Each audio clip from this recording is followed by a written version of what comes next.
Donc, bienvenue à Proximote. Je suis enchantée de vous accueillir aussi nombreux pour notre événement autour de la robotique et de l'agroalimentaire. Donc, je me présente, Jeanne Lemaitre, directrice générale. Vous verrez un petit peu partout au long de l'événement des personnes avec des badges Proximote et toute l'équipe qui s'est mobilisée pour nous offrir une très très belle journée événementielle. Proximote, qui sommes-nous? Nous avons deux casquettes, une casquette de centre technique et une casquette de cluster. Que veulent dire ces mots barbares? Le cluster, c'est une entreprise comme nous qui a vocation d'animer une filière. Notre filière, c'est la robotique industrielle. Et nous animons globalement un réseau d'un peu plus de 200 entreprises que vous pouvez voir ici derrière nous, réparties sur tout le territoire français, avec, on va dire, un grand tropisme sur l'arc atlantique. Dans notre réseau, vous trouverez des industriels manufacturiers, vous trouverez des fournisseurs de solutions, dont nous avons une belle représentation dans l'usine pilote ensuite. Et nous trouverons également des intégrateurs qui prennent toutes ces solutions pour les intégrer chez les industriels. Donc on a toutes les composantes essentielles, avec également une bonne composante de formation, parce que si on ne prépare pas notre avenir, à quoi bon robotiser, utiliser les technologies de l'industrie 4.0. On fait notre activité de cluster, notamment avec beaucoup d'événementiels, comme la journée que vous avez aujourd'hui, notre grande journée événementielle Full Robotics, qui se tiendra le 12 juin en 2025. Et aussi une programmation, on va dire, au fil de l'eau, avec des webinaires, des matinales, des dîners, des petits déjeuners. C'est assez varié. Le but du jeu, c'est que tout le monde puisse y trouver son compte et surtout avoir un maximum d'opportunités à l'intérieur du réseau. On a aussi d'autres actions en fait, autour de l'animation de notre réseau, notamment l'envoi de newsletters, nos réseaux sociaux qui sont assez actifs et qui permettent de toucher pas mal de monde. Donc ça reste assez intéressant. Et à côté, nous avons notre action de centre de ressources technologiques, de CRT.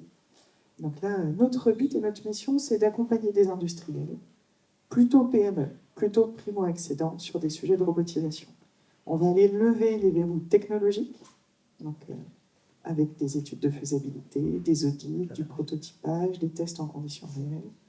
On va aller ensuite lever les verrous humains, avec beaucoup de formation, et on va aller lever les verrous financiers à toute la robotisation grâce à notre réseau de partenaires, que ce soit des partenaires institutionnels et des partenaires privés. Le but du jeu, c'est préparer le terrain pour qu'ensuite offreurs de solutions et intégrateurs puissent aller faire leur métier chez l'industriel et que cet industriel, on va dire, qui fait surtout un procédé manuel, puisse envisager sa robotisation en toute sérénité. On a un réseau, on va dire, plutôt dynamique, avec plus de 50% de croissance en fait, de nos adhérents depuis 5 ans, et surtout une carte des adhérents qui s'étend bien sur le territoire français. Et notre spécificité, notre cœur de métier aussi, on a plus de 80% de PME dans nos adhérents. On est une PME, on travaille pour les PME, on mobilise un réseau de PME, on comprend les besoins et les enjeux en fait, des petites et moyennes entreprises. Surtout, vu le contexte actuel, on va dire. Je parlais de l'événementiel. On a préparé notre programmation événementielle avec nos adhérents et avec notre équipe communication événementielle. Notre programmation va s'articuler autour de 3 grands temps forts. En avril, le 3 avril, un prochain événement sur l'intelligence artificielle au service de l'industrie. En juin, notre grand événement annuel, Full Robotics, et notre assemblée générale.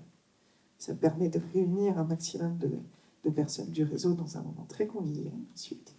Et ensuite, en novembre, où là, on va plutôt axer notre rendez-vous tech sur des sujets de transitique. Donc, tout ce qui est convoyage, robotique mobile, transfert, manipulation. C'est un sujet qui revient énormément, tout comme l'IA, dans les enquêtes que nous faisons auprès de nos adhérents. J'ai beaucoup parlé. Donc, le moment est venu d'aller présenter donc, notre conférence d'introduction à Pilote Expert. Donc, j'ai le plaisir aujourd'hui d'accueillir Amélie Cordier, qui est docteur en intelligence artificielle et fondatrice de l'entreprise Grendia, et qui va venir nous parler de l'intelligence artificielle pour l'agroalimentaire de demain. Merci beaucoup Amélie d'être parmi nous. Merci beaucoup, merci pour l'introduction. Bonjour à tous. Pardon. Donc, je m'appelle Amélie Cordier, je vais vous parler d'intelligence artificielle pour le domaine de l'agroalimentaire. Je vais me présenter d'abord rapidement. Donc effectivement, je suis fondatrice de Graines d'IA. Je fais du conseil et de l'accompagnement aux entreprises qui veulent adopter l'intelligence artificielle responsable, c'est-à-dire qui se posent des questions sur les impacts environnementaux et sociétaux des différents outils de l'intelligence artificielle qu'ils utilisent. Mais avant de fonder Graines d'IA, donc j'ai eu tout un parcours dans le monde de l'intelligence artificielle. J'ai commencé en 2003 lors de mon master en IA. Ensuite, j'ai fait une thèse dans le domaine. Je vous parlerai pas de ma thèse parce qu'il n'y a pas assez de café. Mais je vous parlerai du type d'intelligence artificielle que je développais à l'époque. Et puis, donc j'étais maître de conférence à l'université. J'ai enseigné l'IA à une époque où vous pensiez probablement que ça n'existait pas. J'ai ensuite travaillé dans le domaine de la robotique sociale, puis dans le domaine du BTP, et c'est comme ça que enfin, c'est pas le BTP, mais c'est toutes ces expériences qui m'ont amené là aujourd'hui. Alors, donc comme vous le voyez, je suis spécialiste de l'IA, je suis pas spécialiste de l'agroalimentaire, loin de là. Et du coup, je remercie Proxinov de m'avoir donné l'opportunité de faire cette conférence, parce que grâce à vous, en préparant pour aujourd'hui, j'ai appris beaucoup, beaucoup de choses. J'adore dans les présentations être interrompue. Donc surtout, n'hésitez pas à n'importe quel moment, s'il y a des sujets que vous voulez creuser ou s'il y a des questions qui vous brûlent les lèvres, même si vous êtes au fond, interrompez-moi, allez-y, ça ne rendra la matinée que plus dynamique. Bien, alors c'est parti, on va parler d'intelligence artificielle. Attendez, je regarde le timing. On doit finir à 10h, Madame la responsable, ou 10h15 10h, ce serait bien. Nickel. Bien, comme ça, j'aurai des excuses pour passer des slides. Bien, alors, le sujet de la conférence aujourd'hui, c'est comment l'intelligence artificielle, ce sujet dont tout le monde parle en ce moment, peut nous aider à répondre aux enjeux de l'agroalimentaire globalement. Et que sont les enjeux de l'agroalimentaire? C'est une demande croissante, la nécessité de réfléchir à des nouvelles solutions pour nous nourrir demain, dans un contexte économique, social et politique qu'on connaît tous. Et puis tout ça en ayant une approche bien évidemment beaucoup plus durable et beaucoup plus en accord avec nos enjeux planétaires. Donc si on essaye de décliner un petit peu tout ce que ça représente en termes de défis pour nous en tant que société, on peut reprendre cela. Alors je suis désolée, c'est peut-être un peu loin, mais vous aviez qu'à vous asseoir au premier rang. Qu'est-ce que vous voulez, on vous l'a dit 3 fois. Le premier enjeu, c'est, rassurez-vous, le reste c'est plus gros. Le premier enjeu, c'est évidemment l'enjeu de décarbonation de l'industrie en général, mais de l'industrie agroalimentaire en particulier. Hein. J'ai trouvé 2-3 rapports. Alors les statistiques, ça n'engage que ceux qui les écrivent, mais qui dit que globalement, l'industrie agroalimentaire pourrait contribuer jusqu'à hauteur de 10% à la réduction globale de notre impact carbone. Il y a des enjeux de traçabilité. Qu'est-ce qu'on mange, d'où ça vient, où est-ce que ça va, qu'est-ce qu'on en fait après, on y reviendra. Des enjeux réglementaires dans un contexte où la législation, les exigences, les normes d'hygiène, de sécurité, de production sont de plus en plus strictes, de plus en plus contraignantes. Des enjeux de digitalisation, de modernisation de l'appareil productif, comme on dit, paraît-il, qui sont absolument nécessaires pour rester compétitif dans un monde de plus en plus complexe. Des enjeux, on les connaît tous, y compris à titre individuel, de réduction de la facture énergétique. Et alors, quand je parle de réduction de la facture énergétique, on pourrait même rajouter 2-3 éléments dans cette facture, notamment notre consommation en eau, qui est significative et qui est un enjeu majeur aujourd'hui. Et puis des enjeux de personnalisation, où les utilisateurs, les consommateurs veulent des produits toujours plus uniques, toujours plus spécifiques et toujours plus adaptés à leurs pratiques qui changent tous les 4 matins. Voilà pour les défis principaux. Alors, on va les retrouver dans les cas d'usage dont je vous parlerai par la suite. Et en face de ça, en face de ces défis, il y a l'intelligence artificielle dont je vais vous parler toute la matinée, enfin toutes les 45 minutes qui viennent. Et qu'est-ce que c'est faire l'intelligence artificielle ? Plein de choses, mais globalement, elle est très douée dans un domaine particulier qui est le domaine de l'optimisation. Lorsque vous avez besoin d'optimiser, c'est-à-dire d'améliorer, d'aller plus vite, de gagner plus d'argent, de produire mieux, mais optimiser, ça peut aussi être réduire vos coûts, réduire le gaspillage, réduire les déchets, réduire la facture énergétique, réduire le temps perdu, réduire les distances, etc., etc. l'intelligence artificielle est probablement votre amie, avec tout un tas d'outils différents qu'on peut classer en 3 catégories principales. Les outils de classification, qui permettent de mettre les choses dans les cases, les outils de prédiction, qui permettent de mieux penser le coup d'après, et les outils plus globalement d'optimisation dont je viens de parler. Et puis, depuis la révolution de l'intelligence artificielle dont tout le monde parle, c'est-à-dire depuis qu'on commence à faire de l'IA générative, il y a une dernière catégorie de problèmes pour lesquels l'IA peut apporter des nouvelles façons de penser, c'est la catégorie de la création. Lorsqu'il s'agit d'explorer des nouveaux marchés, de créer des nouveaux produits ou des nouveaux services, de trouver des nouvelles positions concurrentielles, aujourd'hui, on peut commencer à solliciter la partie générative de l'intelligence artificielle, j'y reviendrai, pour aborder ces sujets. Très bien. Donc ça pose notre contexte. On a des défis d'un côté, et puis on a de l'IA qui a des capacités de l'autre. Et on va voir comment les capacités de l'IA peuvent nous aider à adresser ces défis. Mais avant toute chose, j'aimerais qu'on revienne, alors ça c'est mon côté scientifique, j'aimerais qu'on revienne un petit peu sur la définition de l'intelligence artificielle et vous apporter quelques éléments de compréhension. Et pour savoir ce que je dois vous expliquer, je vais d'abord vous faire travailler. Une première chose que je voudrais que vous fassiez, c'est penser très très fort dans votre tête au premier titre de film, de livre, de série, ce que vous voulez, qui vous vient à l'esprit quand vous pensez à intelligence artificielle. C'est bon? Alors maintenant, vous allez lever la main si ce à quoi vous avez pensé est sur ce slide. N'ayez pas peur, hein. Ouais, pas mal quand même. Vous êtes un peu timide. Alors pourquoi je vous raconte ça? Parce que quand on pense intelligence artificielle, alors aujourd'hui en 2024, souvent quand on pense intelligence artificielle, on pense ChatGPT, ce qui n'est pas forcément la meilleure idée. Mais souvent quand on pense intelligence artificielle, on y pense avec des préconceptions qui nous viennent essentiellement de la science-fiction, pour ceux qui aiment ça, des films du dimanche soir.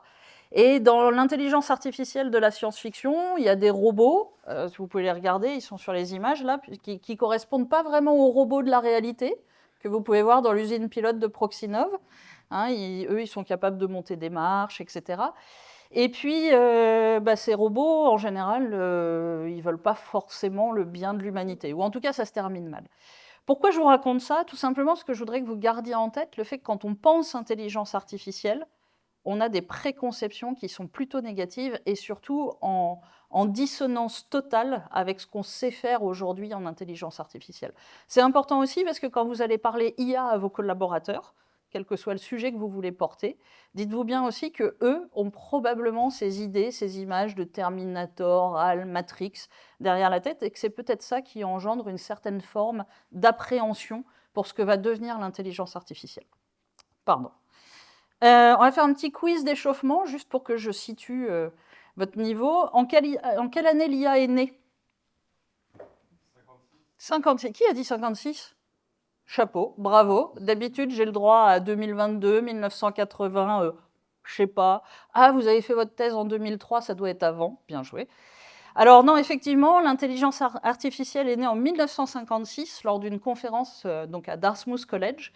Et c'est un ensemble de chercheurs qui ont décidé de créer cette discipline scientifique. Ça, c'est important, hein, de bien se rappeler que l'IA, ce n'est pas magique, ce n'est pas un produit commercial, c'est avant tout une discipline scientifique qui vise à produire des outils pour résoudre des problèmes.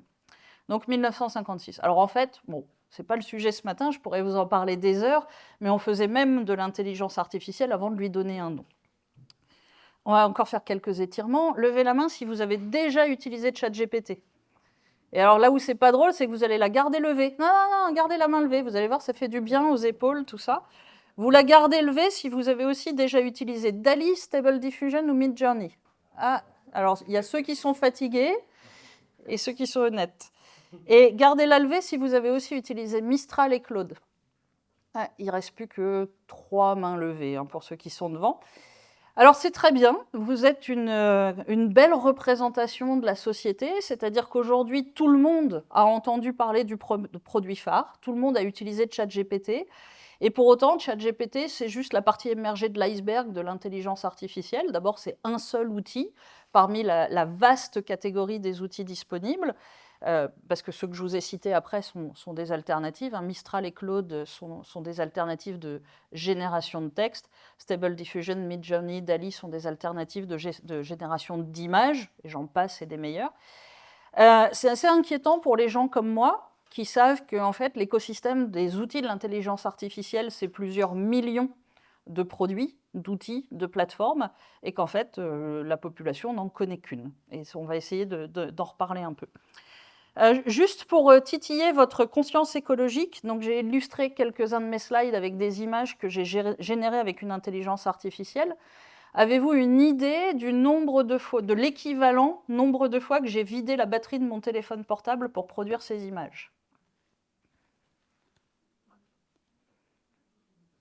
C'est l'équivalent de 60 batteries de téléphone portable. Aujourd'hui, l'intelligence artificielle générative mainstream, ce n'est pas ce dont on va parler par la suite, vous allez voir, a une empreinte carbone, une consommation énergétique et une empreinte globalement environnementale, parce qu'on va aussi parler de consommation d'eau, qui est significative et qui souvent n'est pas à la mesure de la qualité des résultats qu'on obtient. Okay, donc gardez ça en tête, si vous voulez, on pourra en reparler pendant les questions. Ce n'est pas le sujet ici, parce que comme vous allez le voir, je vais vous parler d'autres formes d'intelligence artificielle qui sont beaucoup plus sobres, modérées et pertinentes. Oui. Alors, en fait, techniquement, quand on produit une photo avec une IA, on considère que c'est une batterie de téléphone, sauf que les outils tels qu'ils sont faits vous proposent plusieurs alternatives à chaque fois que vous faites un prompt.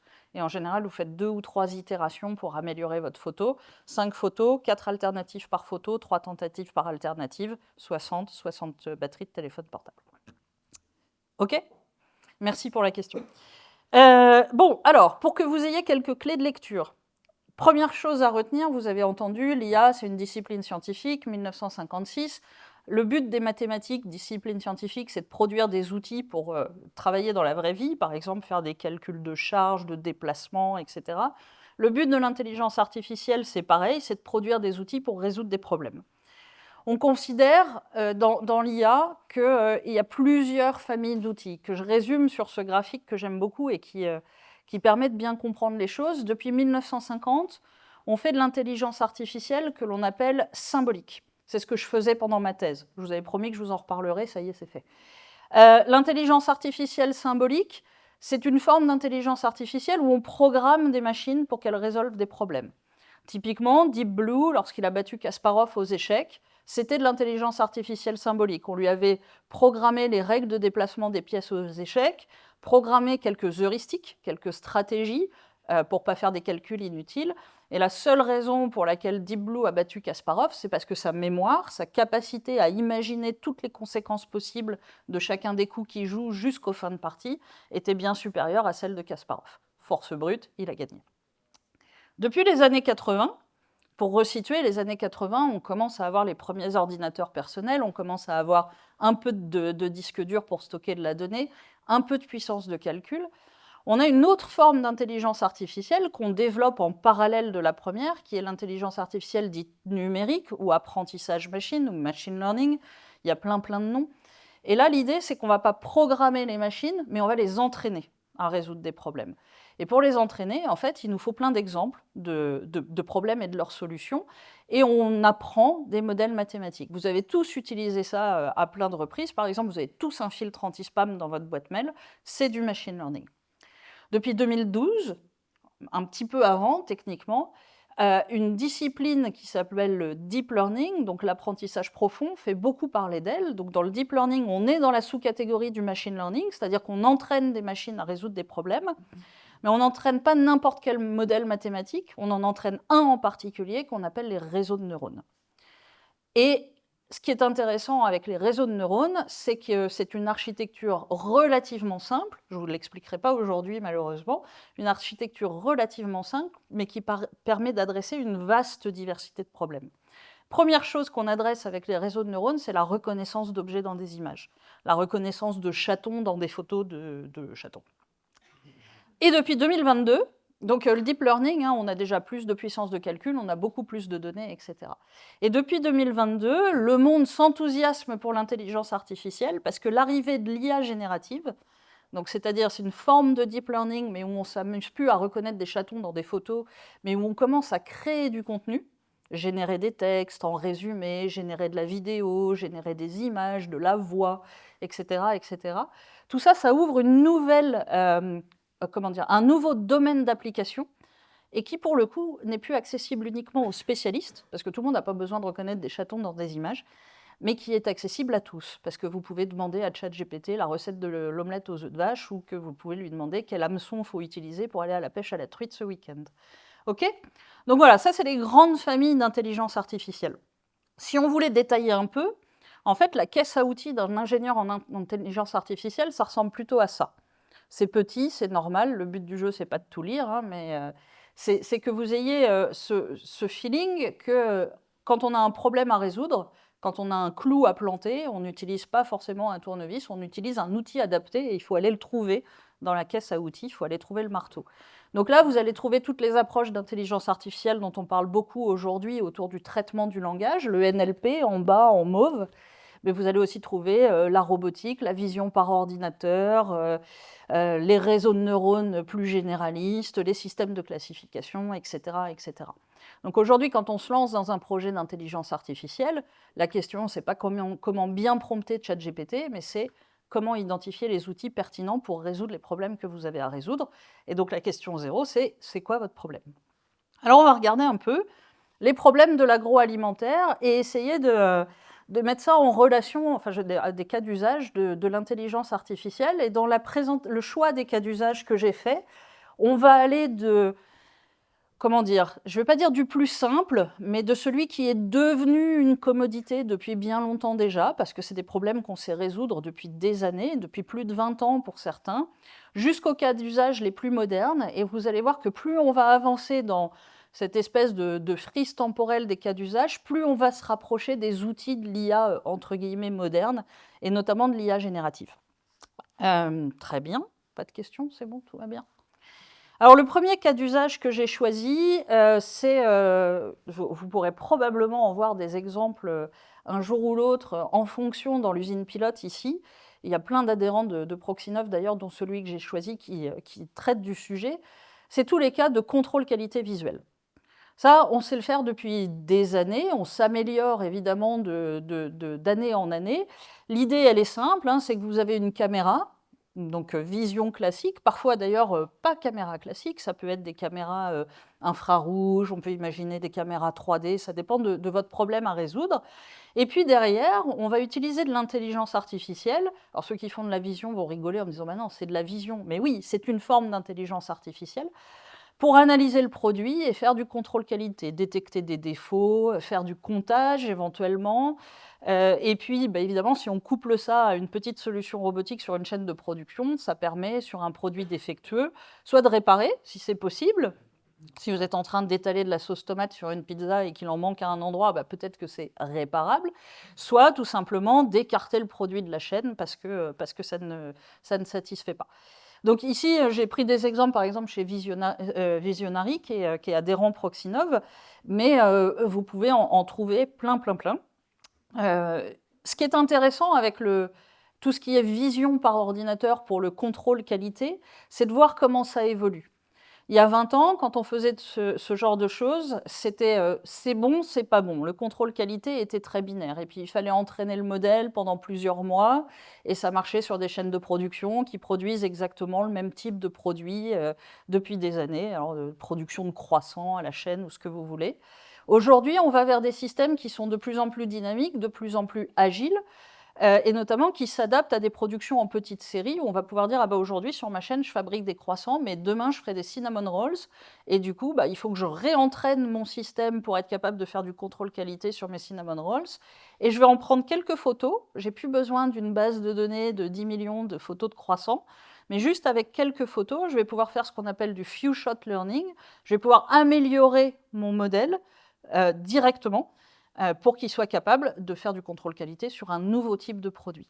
Donc, contrôle visuel, quelque chose qu'on sait faire depuis longtemps, qu'on améliore notamment grâce au deep learning. Rien à voir avec ChatGPT. Autre cas de vision, tout ce qui est tri des déchets. Alors, il y en a plein, de plus en plus. Ici, j'ai pris un use case de Neovision. Vous pourrez trouver les adhérents Proxinov aussi, d'ailleurs. C'est la minute publicité. Vous pourrez trouver les détails sur la page web. L'idée là, c'est de gagner en performance sur la vitesse de traitement des déchets. Alors, il n'y a pas seulement des questions de cadence, hein, même si c'est un sujet important, mais globalement, il y a aussi des questions d'empreinte globale. C'est-à-dire que vous savez à quel point nous sommes feignants, nous les humains. Faire du tri de déchets sur une chaîne de production, si vous n'avez pas le temps de sortir les déchets recyclables de la chaîne, ils seront incinérés et puis tant pis. En fait, plus on augmente la capacité à extraire les déchets recyclables, plus on améliore la qualité du recyclage derrière. Donc ici, on répond à des problèmes qui ne seraient pas traités si on devait s'en remettre uniquement à la force de travail humaine, parce que de toute façon, la cadence imposée fait que seule de l'IA est capable d'aller assez vite. Alors sur le sujet du tri des déchets, là j'ai pris un exemple vision, détection de déchets et puis sélection automatique. Mais il y a plein d'autres sujets où on peut travailler avec de l'intelligence artificielle, des sujets un peu prospectifs, et notamment tous les gens en agro qui travaillent sur la dimension des emballages utilisent aujourd'hui des modèles de simulation qui donc sont basés sur des formes d'intelligence artificielle pour, par exemple, tester des nouvelles formules chimiques, des nouveaux composés qui permettent de faire des emballages un petit peu moins impactants pour la planète, de réduire au maximum la quantité de plastique notamment, tout en assurant la qualité de conservation des produits. Donc ça, c'est une autre forme qui s'éloigne de la vision, évidemment, mais une autre forme d'IA appliquée au sujet de tri des déchets. Autre exemple, encore une fois, trouvé en allant explorer la base des adhérents de Proxinov, chez Psychol, qui fait aussi de la vision. Je vous parlais tout à l'heure des algorithmes de few-shot learning, c'est-à-dire d'être capable d'apporter plus d'agilité dans la solution robotique en permettant aux opérateurs sur la chaîne de traitement d'entraîner localement le modèle pour s'adapter à n'importe quel produit. Et donc là, on a un problème très très concret. C'est un partenariat avec une société qui s'appelle MCA. Alors désolé, je ne suis pas spécialiste de l'agro, mais peut-être que vous connaissez. Et donc ils ont un sujet de dévraquage de produits nus. Donc en fait, ils reçoivent des caisses de produits. Alors là, en l'occurrence, c'était des samosas et puis des nems. Et donc évidemment, il y a des préhenseurs innovants pour attraper les produits nus, les règles d'hygiène, j'en passe et des meilleurs. Mais là, le sujet, en fait, c'est que les produits sont mélangés dans les caisses et qu'il faut aller attraper les bons. Et évidemment, ça ne se programme pas avec un simple automatisme. Donc là, encore une fois, vision par ordinateur, classification, c'est-à-dire qu'on choisit on détermine sur les images quel produit appartient à quelle classe, et puis guidage automatique du bras pour aller attraper le bon produit à un instant T. Alors évidemment, vous imaginez le potentiel et l'agilité de ce genre de système. Alors on monte un petit peu, on va s'éloigner de la vision par ordinateur, et puis on va aller regarder des algorithmes d'optimisation, de recherche opérationnelle, qui sont aussi des formes d'intelligence artificielle. Pour les connaisseurs, je ne sais pas si vous avez déjà entendu parler du problème du voyageur de commerce, qui est un problème bien connu des informaticiens, parce que c'est le premier TP qu'on fait quand on s'inscrit en formation en Master 2 Intelligence artificielle. Et le problème du voyageur de commerce, comme son nom l'indique, c'est comment vous optimisez la trajectoire d'un voyageur de commerce pour passer par toutes les villes par lesquelles il doit passer, en minimisant le nombre de kilomètres et en maximisant tout un tas de contraintes, comme par exemple le temps qu'il va pouvoir passer avec ses clients. C'est un problème qui a une combinatoire qui explose très rapidement et qu'on ne sait pas résoudre en temps fini dans certaines conditions. Avec de l'intelligence artificielle, aujourd'hui, on arrive à avoir des solutions dont on ne peut pas prouver que ce sont les solutions optimales, mais pour lesquelles on peut prouver qu'on s'approche de la solution optimale lorsqu'elle existe. Et alors, ça sert à plein de choses. Évidemment, l'exemple le plus simple, il y a plein d'outils comme WinTrans, par exemple, qui vous font de l'optimisation de tournées de livraison, avec même parfois la possibilité d'aller prélever des colis sur un point A pour les apporter au point B, pour minimiser le boulot de l'autre transporteur, donc avec des dépendances très très compliquées. Dans les usines, en interne, en indoor, maintenant, on a aussi ce genre de problème d'optimisation combinatoire pour la gestion des stocks. Et ce qui est intéressant avec ces algorithmes d'intelligence artificielle, donc là pour le coup on est dans le machine learning, dans la deuxième boîte que je vous ai présentée tout à l'heure. Encore une fois, on peut le faire avec des réseaux de neurones, mais souvent c'est des approches qui sont bien plus simples que ça. C'est la capacité à aller faire du multifactoriel. Si vous travaillez par exemple à la prévision de vos stocks de vente de glace, des informations comme la météo, mais aussi est-ce qu'il y a des événements dans l'endroit où vous allez vendre vos glaces, peuvent être super importantes pour gérer de manière beaucoup plus dynamique vos stocks. Donc la météo, les tendances sur les réseaux sociaux, ça devient un facteur de plus en plus influençant sur la prévision des stocks.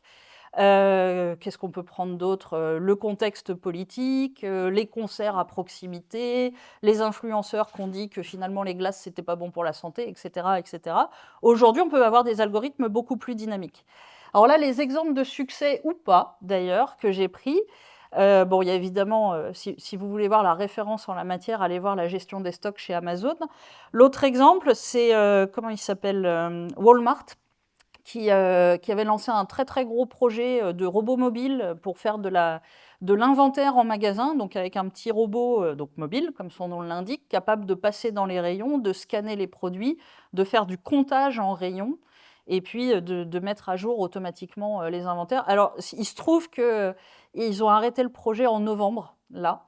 Ils ont annoncé que c'était finalement pas rentable. Alors pourquoi j'ai choisi de le garder? C'est juste pour vous montrer que même les grands ont parfois des difficultés techniques d'implémentation de leurs solutions à base d'intelligence artificielle, notamment quand le projet initial est mal cadré. Donc on y reviendra sur les difficultés par la suite.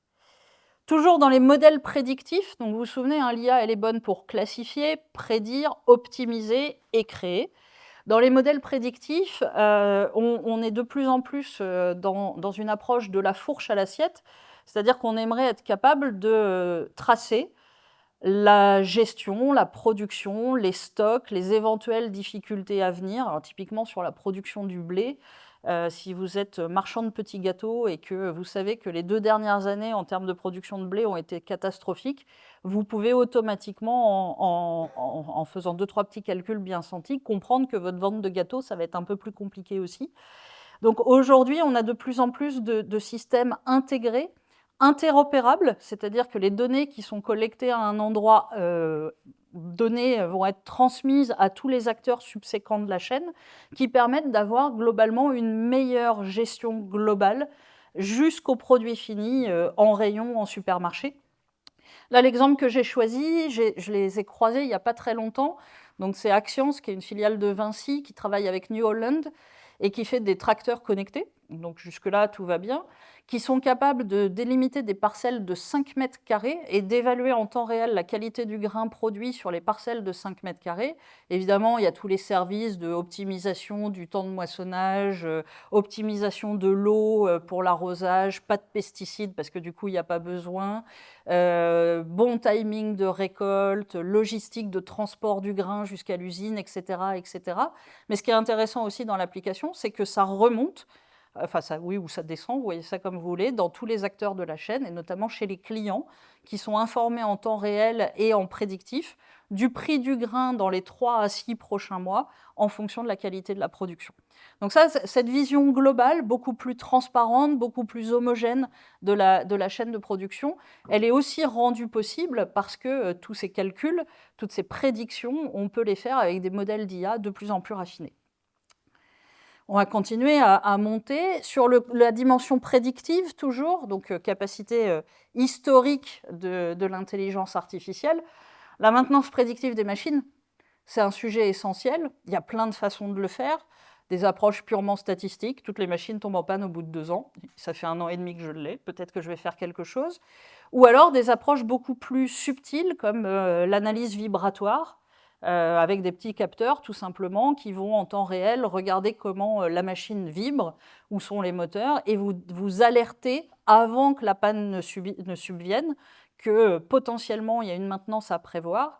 Et alors pourquoi c'est important de prévoir cette maintenance? C'est parce que si vous la prévoyez, vous avez le temps de l'anticiper et donc de l'effectuer à un moment qui ne sera pas impactant sur la production. Ça vous permet aussi d'aller faire de la maintenance, alors pas de faire de la maintenance à distance, mais en tout cas de superviser vos opérations de maintenance à distance, avec de plus en plus de machines connectées, de plus en plus de capteurs, de remontée de données. Et puis de garantir, donc, puisque vous avez confiance en votre appareil productif, puisque vous l'entretenez correctement, puisque vous lui prêtez attention, donc de prolonger sa durée de vie et d'assurer des conditions de fonctionnement optimales. Donc ça, c'est de plus en plus répandu. Là, j'ai choisi un use case, encore une fois, d'un adhérent Proxinov qui a une solution qui s'appelle Apredict. Mais je sais que vous avez aussi des solutions. Alors, vous pourrez aller voir dans l'usine pilote. Je crois que dans les rendez-vous techniques aussi, vous demanderez à Jade Lemaître, mais il y a eu une présentation de cette solution et puis d'une autre de Schneider et de SICK aussi sur la partie vibratoire. Voilà, voilà. Donc ça, c'est toujours dans le prédictif. Puis on va commencer à voir apparaître de plus en plus les cas où l'IA générative, donc cette capacité à créer du contenu, va commencer à rentrer plus ou moins dans les usines. Là, l'exemple que j'ai choisi, c'est un robot qui s'appelle Horst, qui vient de sortir une IA pour assister l'opérateur dans la configuration du robot. Donc finalement, c'est un modèle type ChatGPT. Bien entendu, ce n'est pas ChatGPT, mais donc c'est une IA générative qui a été entraînée sur les données techniques du robot et les bases de connaissances des opérateurs et qui est capable de répondre à des questions du style comment je branche un nouveau préhenseur ou j'arrive pas à trouver l'adresse IP de la caméra. Et donc, ça permet aux opérateurs d'avoir une interface conversationnelle avec le robot et de, finalement, donc la façon dont on me l'a présenté, on m'a dit, ouais, c'est comme s'il y avait un ingénieur technique de chez le fournisseur de robots qui était dispo pour moi 7 jours sur 7, 24 heures sur 24 pour m'aider à utiliser la machine. Donc, c'est la documentation nouvelle génération. Ça va bien évidemment se démocratiser, c'est pas pour demain, ça va pas transformer en mode Big Bang l'appareil productif, mais ça va arriver de plus en plus.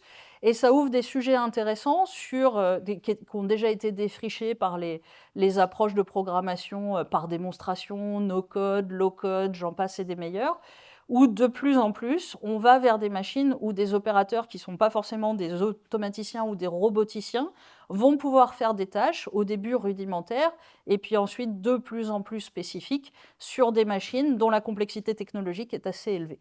Donc là, on voit l'IA comme un espèce de médiateur technique, technologique, qui va aider les opérateurs à prendre en main les machines, et donc par transitivité, qui va faciliter l'intégration des machines dans les usines. Dans les cas un petit peu plus prospectifs et où on voit des sujets d'innovation qui, moi, me fascinent, on parle beaucoup de revenir au consommé local, d'avoir des produits de plus en plus personnalisés. Un exemple que j'ai trouvé qui agrège ces deux visions, c'est Fermi, qui a monté sa première usine de production de yaourts et de fromage à la demande en 40 mètres carrés. Alors le concept est incroyable. L'idée, c'est de faire une usine 100% autonome qui est connectée directement au lait du producteur. Alors j'exagère un peu en disant du pied à l'assiette, mais globalement, c'est connecté directement au réservoir de lait chez les fermiers. Et l'idée, c'est que depuis votre téléphone portable, vous commandez 6 yaourts et un fromage pâte dure pour demain midi, et le fromage est produit, et les yaourts sont produits automatiquement dans l'usine, et vous allez les récupérer sans contact, sans interface humaine.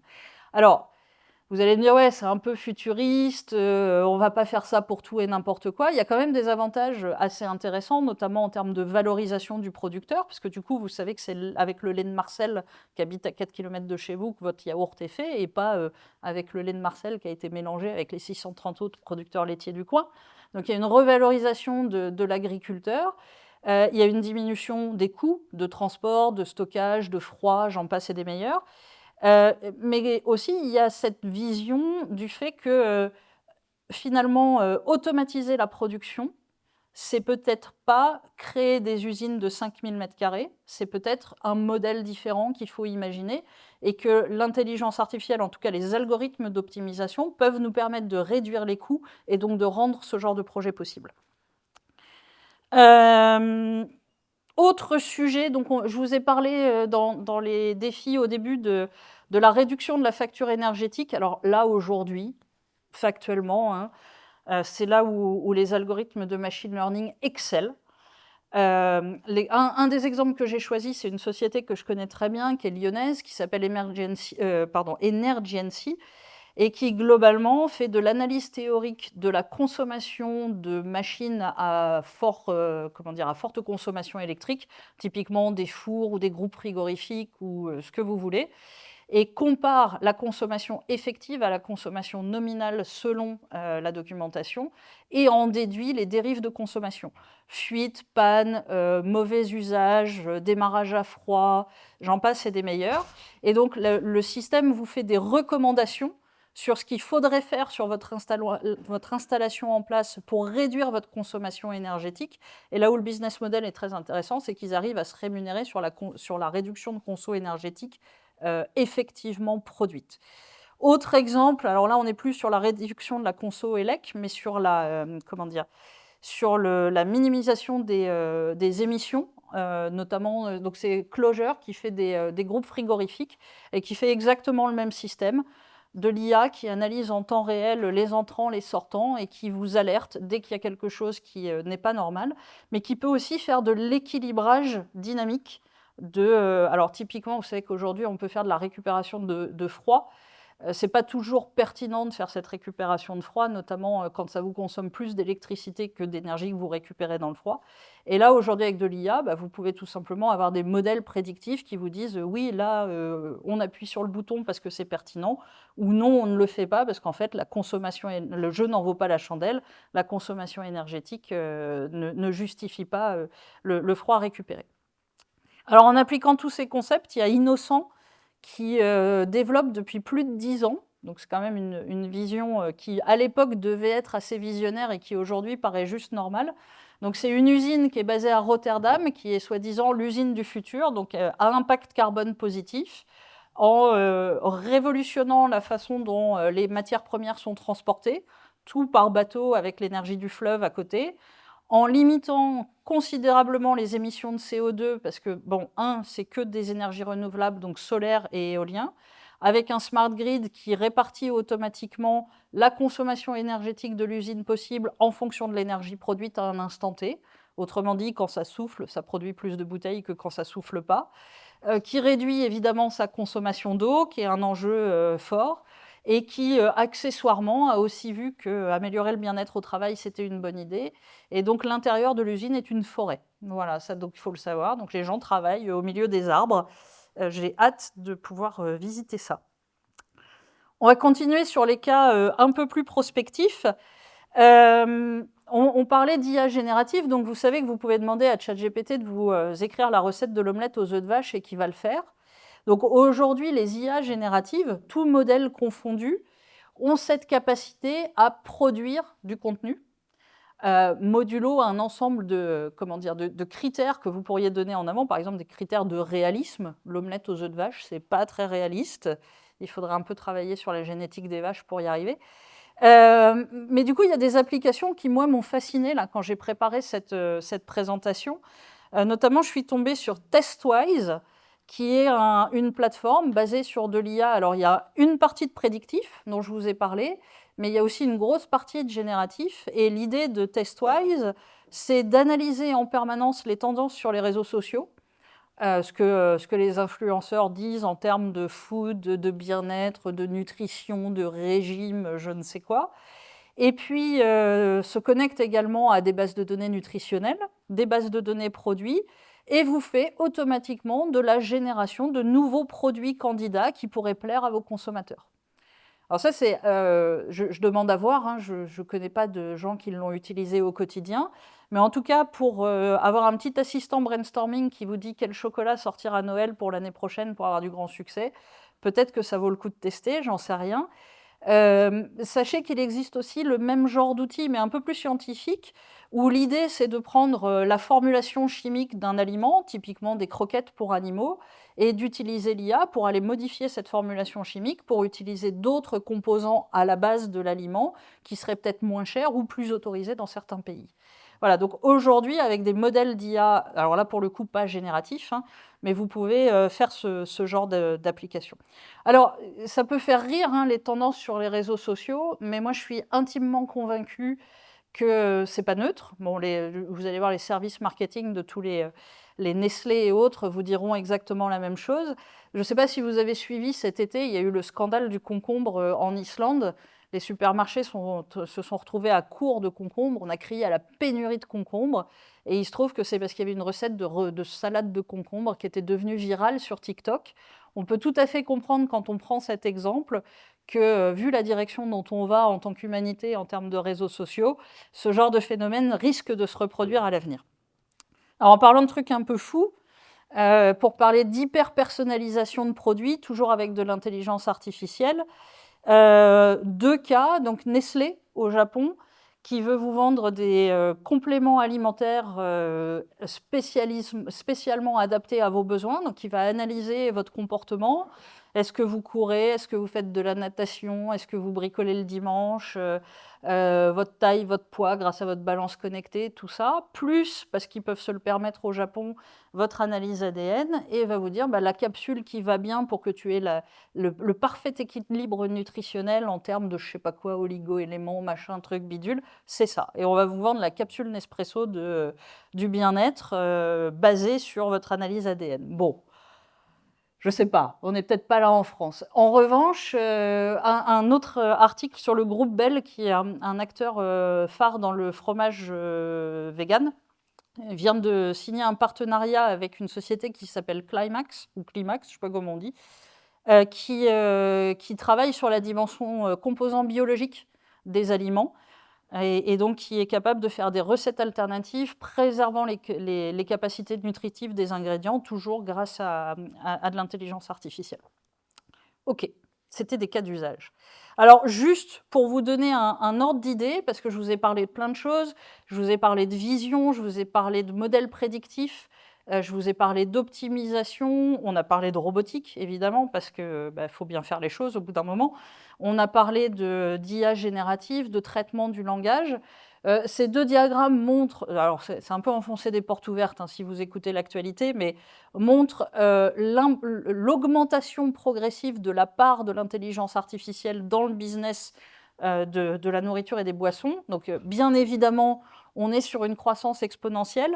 Ce que je trouve intéressant, alors je ne sais pas si vous voyez sur mon diagramme, mais c'est la répartition en termes d'algorithmes, et où on voit que la part de la partie NLP, donc gestion de tout ce qui est langage naturel, augmente significativement dans les prévisions pour 2030.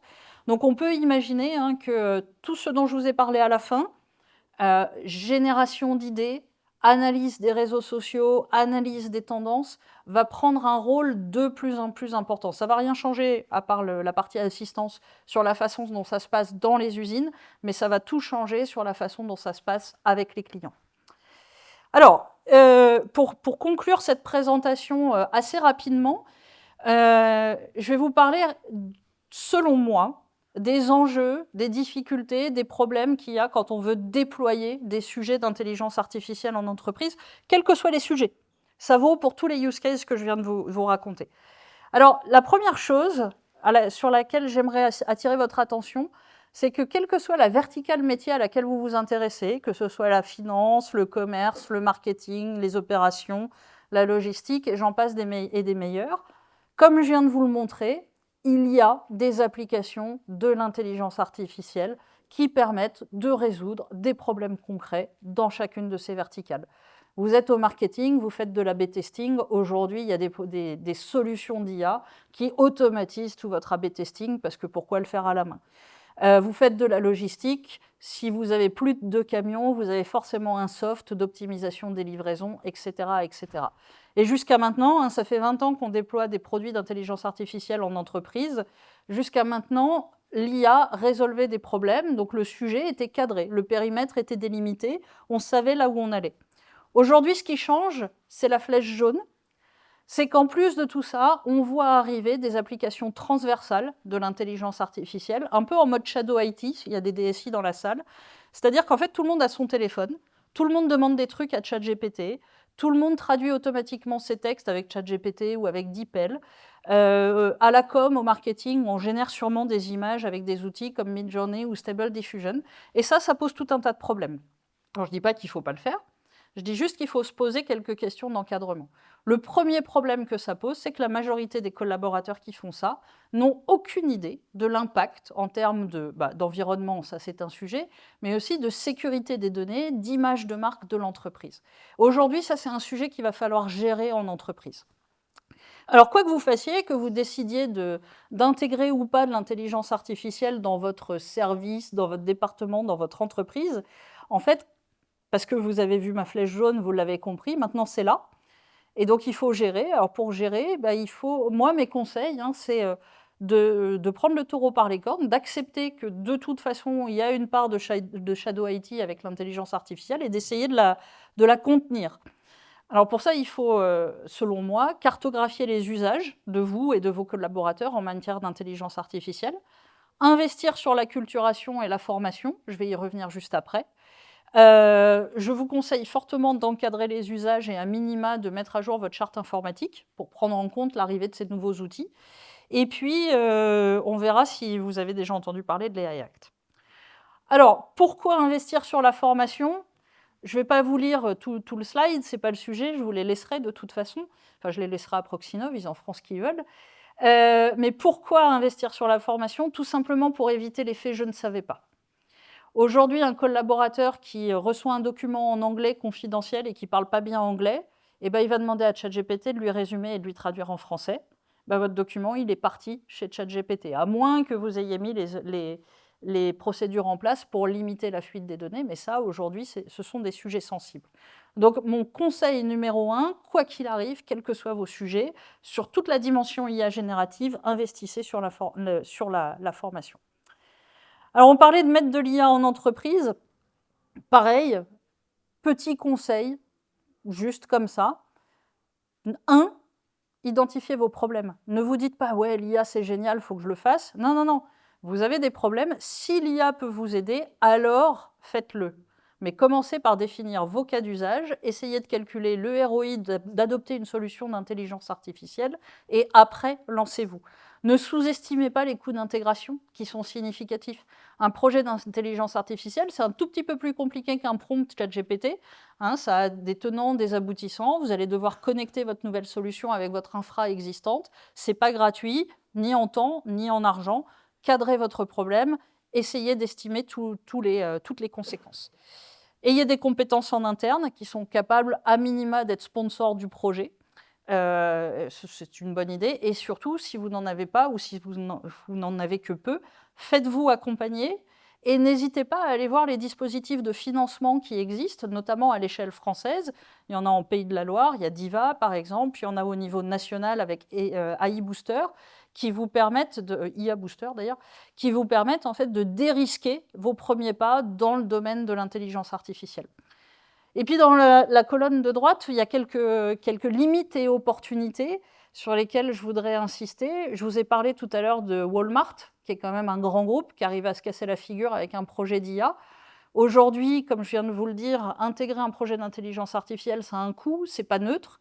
Et du coup, c'est quelque chose qui risque d'accroître encore les inégalités entre les TPE, PME et les grands groupes qui ont les moyens d'investir. Donc surtout, trouvez vos bons partenaires. C'est ici que ça se passe.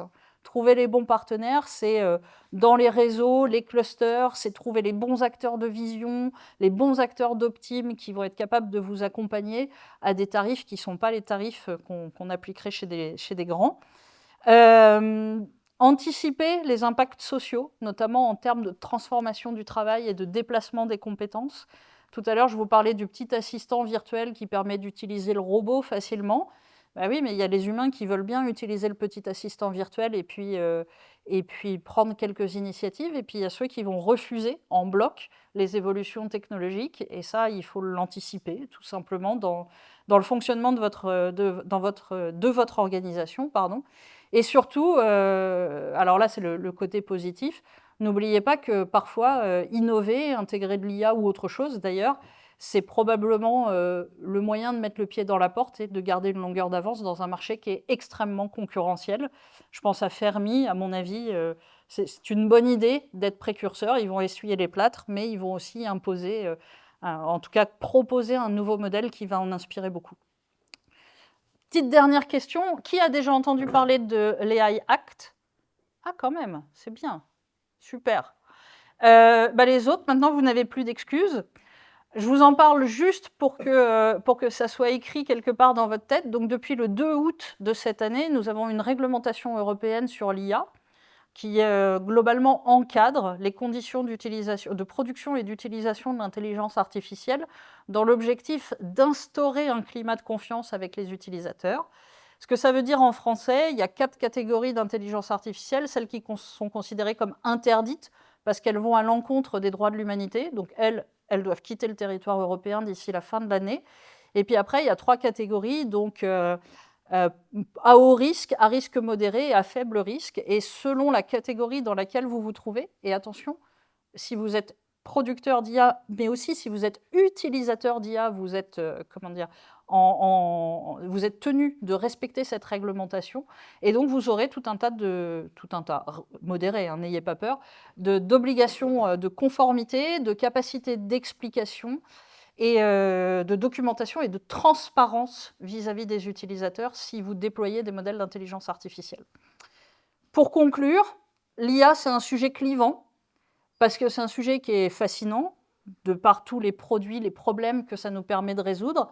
C'est un sujet qui est effrayant. On pense au deepfake, évidemment, à la désinformation, à la manipulation rendue possible par notamment la diffusion de ces fameux deepfakes sur les réseaux sociaux.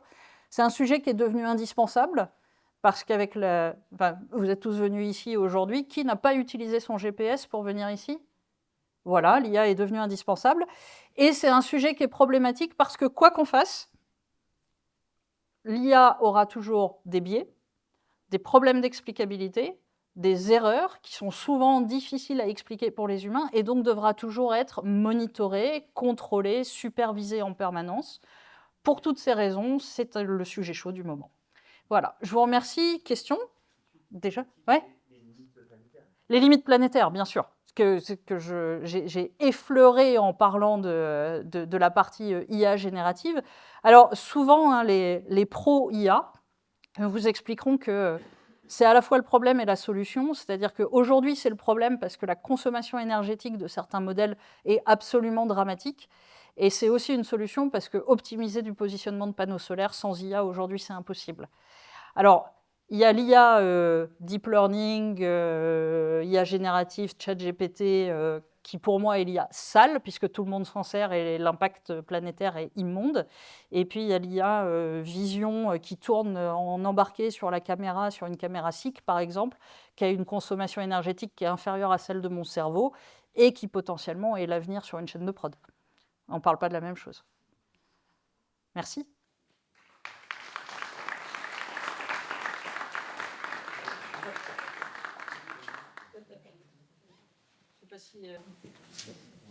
Merci beaucoup, Amélie. On a du temps pour 1 ou 2 questions avant de basculer dans l'usine pilote pour voir mes exposants. Une question sur l'IA Act. Est-ce que pour toi, c'est suffisant, la réglementation est suffisante, et des améliorations à apporter? Et d'un point de vue un peu plus géopolitique, est-ce que on a un risque que ce soit remis en question avec l'arrivée de Trump et les pressions qu'il pourrait faire sur la Commission pour supprimer cette réglementation? Ok, merci pour la question. Alors, non. Voilà, j'espère que vous vous souvenez tous de ces questions. Alors, est-ce que c'est suffisant? Non, c'est une réglementation. Évidemment, la réglementation n'est pas suffisante pour orienter une stratégie globale et surtout un positionnement de la société par rapport à l'intelligence artificielle. En revanche, ça a le mérite d'exister et je trouve ça très bien. Et la façon dont c'est présenté, c'est que c'est un cadre pour qu'on développe des IA de confiance. Donc, quand on rentre dans le cadre, on se met en ordre de marche pour que les IA développées dans ce cadre inspirent la confiance, ou en tout cas aient les outils nécessaires pour qu'on puisse agir si jamais il y a un problème. Donc, notamment, il y a une grande dimension explicabilité des algorithmes qui est mise en avant, et je trouve ça intéressant. Donc, ça a le mérite d'exister.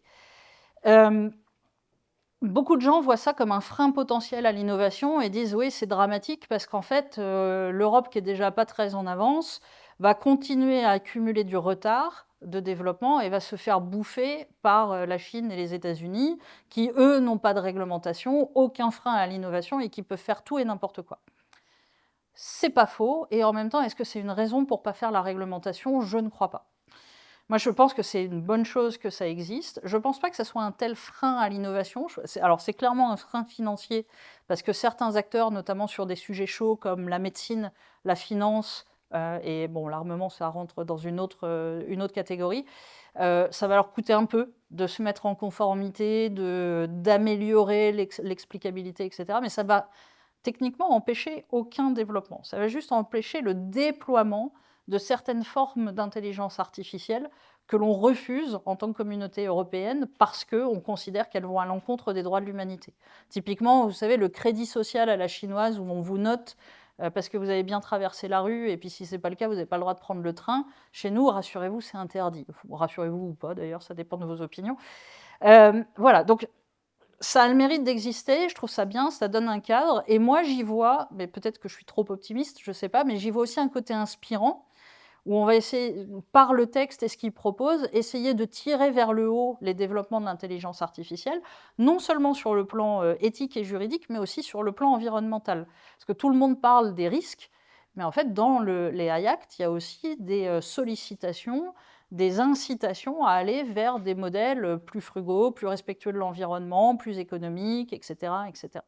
Donc pour toutes ces raisons, moi je trouve que c'est une bonne chose.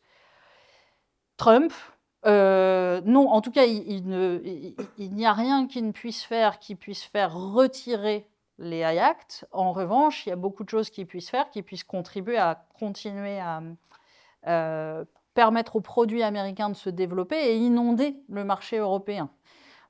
Aujourd'hui, on utilise tous au quotidien des produits américains. Enfin, qui n'a pas une licence au 365 voilà. L'intérêt de l'AI Act, c'est que c'est un rempart et un cadre légal qui freine, en tout cas, certains usages qu'on pourrait avoir envie de refuser. Et du coup, Voilà. est-ce que ça peut potentiellement favoriser l'émergence d'acteurs européens? Alors, est-ce que ça peut... La question, c'est est-ce que ça peut potentiellement favoriser l'émergence d'acteurs européens? Je ne suis pas sûre que ce soit l'AI Act qui favorise l'émergence d'acteurs européens. Je pense que c'est le reste de la politique d'innovation de l'Europe qui, elle, permet de favoriser l'émergence d'acteurs européens, mais que l'AI Act peut favoriser la confiance qu'on donne en tant que société aux acteurs européens par rapport à des acteurs américains, chinois, russes, ce qu'on veut. Et ça, c'est hyper important. Et c'est pour ça que je vous ai fait lever la main à la question de ChatGPT. C'est qu'aujourd'hui, la plupart d'entre nous utilisons ChatGPT parce qu'il n'y a que ça qu'on connaît. Alors qu'il existe des alternatives, il existe des alternatives éthiques, il existe des alternatives environnementalement responsables, il existe des alternatives européennes, mais s'il n'y a pas d'utilisateurs, ces alternatives ne vont pas continuer à exister longtemps. Donc avec les AI Act, avec les obligations réglementaires, avec la politique de subvention européenne pour faire émerger ou en tout cas se développer d'autres acteurs européens, on constitue un terreau favorable à ce que les Européens utilisent plutôt des solutions avec lesquelles on est en accord éthiquement, des solutions plus souveraines. Mais par contre, si on ne le fait pas en tant que société, on aura beau faire tous les efforts possibles au niveau de l'Europe, il ne se passera rien, quoi. Si tout le monde continue à utiliser ChatGPT, dans 5 ans, il n'y aura plus que ChatGPT et de toute façon, les autres auront crevé. Donc moi, c'est pour ça que j'insiste beaucoup là-dessus, c'est parce que c'est aussi un choix de société de se dire, oui, ok, l'IA générative, c'est là, je vais m'en servir, mais je vais choisir. Quelques recommandations d'outils européens éthiques. Alors, quelques recommandations d'outils européens éthiques. La boîte française qui a pignon sur rue en ce moment, c'est Mistral. Vous avez aussi une boîte allemande qui fait un modèle qui s'appelle Aleph Alpha, qui est plutôt pas mal. Il y a des modèles américains qui sont moins diaboliques que ChatGPT, et notamment en ce moment, j'aime beaucoup Perplexity. Mais le bon conseil, c'est d'aller voir les plateformes de comparaison. Donc il y a une plateforme qui s'appelle POE, P-O-E, qui vous propose une liste de tout un tas de modèles que vous pouvez solliciter. Et donc ça vous dit pour chaque modèle quelles sont ses propriétés principales. Et puis depuis peu, il y a un projet français donc, sur beta.gouv.fr, qui est la plateforme d'expérimentation d'innovation technologique française, qui s'appelle Compare, sans E, .ai. Je ne sais plus l'URL exact, mais c'est Compare.ai, et qui en fait est super intéressante parce qu'elle vous permet de poser la même question à plusieurs modèles et comparer la pertinence des réponses. Et donc ça vous ouvre aussi une fenêtre sur les autres modèles qui existent, les autres applications. Et après, si vous êtes un peu geek et que vous voulez aller voir les performances, le temps de calcul, l'impact, alors ça ne vous donne pas l'impact environnemental exact, mais en tout cas l'impact énergétique d'une requête, la plateforme de référence, et ça c'est admis de manière unanime, c'est Hugging Face, qui est une plateforme donc, créée par des Français, mais qui est aujourd'hui américaine, et qui est à la fois pour les scientifiques, mais aussi pour le grand public aujourd'hui, la plateforme des benchmarks de tous les modèles. Donc tous les jours, il y a des nouveaux modèles qui sortent sur Hugging Face. Il y a ce qu'ils appellent des espaces, donc c'est des utilisations de ces modèles pour des trucs spécifiques. Par exemple, en ce moment, ce qui est en tendance, c'est les utilisations des modèles pour calculer l'empreinte carbone des autres modèles, ce qui est un peu méta, mais très marrant. Et du coup, là, vous avez plein de données techniques passionnantes sur l'écosystème phénoménal de l'IA générative en ce moment. Et d'ailleurs, sur cette plateforme, il n'y a pas que du génératif textuel, il y a de la vidéo, du son, des modèles qu'on appelle domaines spécifiques, c'est-à-dire des modèles spécialisés pour la médecine, pour la physique, pour la robotique, pour la pêche à la ligne, pour ce que vous voulez. Peut-être pas la pêche à la ligne, je ne m'engage pas, mais en tout cas, il y a les modèles domaines spécifiques. Et du coup, ça vaut le coup de s'y perdre pour voir un peu tout ce qui va arriver dans les mois et années à venir dans les applications que vous utilisez au quotidien. Alors, Amélie reste jusqu'au déjeuner. Si vous êtes sage. Bon, tout le monde est très sage. Donc, n'hésitez pas ensuite à aller la voir directement pour poser les questions. Maintenant, je vais vous demander de faire un petit peu de sport et de vous lever pour venir ensuite dans l'usine pilote écouter les pitchs de nos différents exposants. Voilà, dégourdissons-nous les jambes.